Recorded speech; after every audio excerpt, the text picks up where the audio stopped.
The night was quiet, and the stars above the small village of Miran shone like silent promises.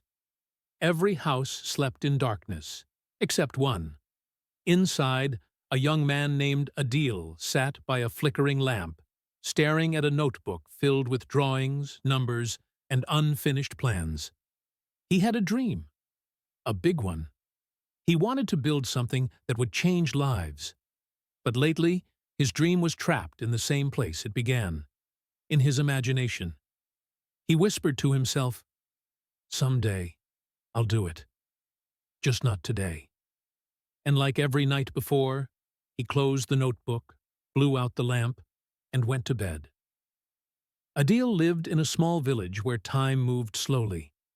People woke up with the sunrise, worked in fields, drank tea, and repeated the same life every day.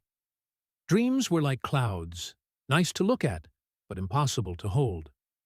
His father, a kind but tired man, often said, "Dreams are for people who have money, Adil. We just need to survive." Adil would nod, but deep down, something inside him disagreed. He didn't just want to survive, he wanted to build. Ever since he was a boy, he loved fixing broken things. Watches, radios, lamps. He could spend hours taking things apart just to see how they worked. His teachers said he was gifted, but gifts mean little when the world doesn't have space for them. Every time he tried to share an idea, people laughed. "Adil, stop dreaming. Life doesn't work like that. You'll only waste time. Be practical." And slowly, he began to believe them. So he waited for the right moment, the right money, the right opportunity. Days turned into weeks, weeks into years, and his notebook collected dust. One morning, as he walked to the market, Adil saw a man standing beside a truck. On the side of the truck was a bright logo: Solar Energy for Villages. Curious, he went closer. The man was explaining how solar panels could light up homes where electricity never reached. Adil's heart raced. He had once designed something similar, a small model for a local science fair years ago. But he never built it. He waited for someday. Now, someone else had turned that idea into reality. He stood there, frozen, as people gathered around the truck in awe. A strange pain filled his chest, not jealousy, but regret. That night, Adil couldn't sleep. He opened his old notebook and looked at the designs again. They were rough, untested, full of mistakes, but they were his. He realized that dreams don't die because they're impossible. They die because people never start. He whispered, "I've waited long enough." For the first time in years, he didn't close the notebook. He opened it wider. The next morning, Adil woke up before sunrise. He took out some old wires, batteries, and metal scraps from his shed. His hands shook, not from fear, but from excitement. He began building. The neighbors watched him from afar, whispering, "Has he gone mad? What's he trying to do now?" But Adil didn't hear them. He was too busy turning a forgotten idea into something real. Days passed. The project failed, again and again. The wires overheated. The panels didn't charge. The bulbs didn't light. But Adil didn't stop. His mother often came to his shed with tea. "Why don't you rest, my son?"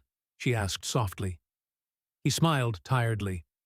"Because my dream won't rest until I do something." Every failure taught him something new, about patience, precision, and perseverance.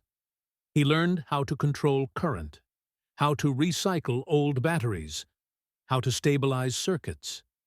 He learned by doing, not by waiting. One evening, as the sun dipped below the fields, Adil connected the final wire. For a moment, nothing happened. Then, a soft glow filled the room. The bulb lit up. He stepped back, eyes wide, heart pounding. It wasn't just a bulb. It was proof that his dream could live. He whispered, "I did it." The next day, he carried his small solar device to the market. People laughed again. "What will that little light do?" "It's useless." But one man, a farmer, asked, "Can it work for my barn?" "We have no electricity there." Adil smiled. "Let's find out." He installed the small panel himself. That night, for the first time ever, the farmer's barn glowed in the dark. Children gathered to see it. People clapped. The same neighbors who once laughed now watched in silence. Word spread fast. Soon, others came to Adil asking for help. "Can you light my house? My shop? My school?" He began building more panels, bigger, stronger, better. He started teaching others how to make them too. Within months, his small project turned into a community effort. Homes lit up, streets glowed, and people began to believe in possibility again. The same people who once told him to stop dreaming now called him Engineer Adil. But Adil never forgot the truth he had learned. He often told the young boys who came to watch him work, "Dreams don't work unless you do. Ideas are beautiful, but they mean nothing without effort." He would smile and add, "Dreams demand action." That's the price years passed. Adil's small workshop became a renewable energy company. He began collaborating with organizations to bring light to hundreds of remote areas. He trained dozens of students from poor families, giving them not just knowledge, but hope. And one evening, as he stood watching a village glow beneath the stars, he remembered that first night, when he told himself, "I'll do it tomorrow." He smiled and whispered, "Tomorrow never comes, unless you build it today." That night he wrote a short note in his old notebook. "Dreams don't come true because we wish for them. They come true because we move for them. One small action is worth more than 1,000 plans."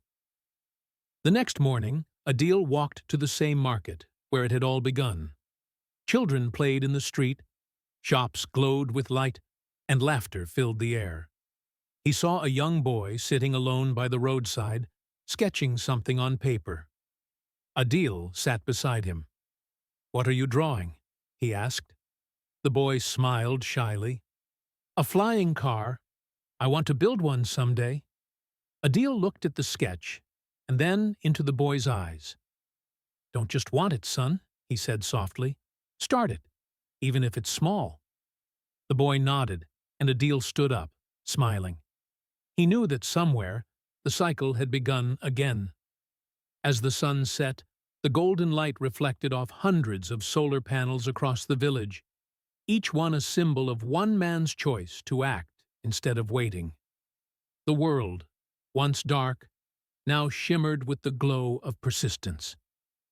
Moral of the story: dreams don't fail because they are impossible. They fail because we never begin. The gap between a dreamer and a doer is not talent, not luck, but action. Dreams are not meant to be postponed. They're meant to be pursued, because every tomorrow begins with one brave decision: today.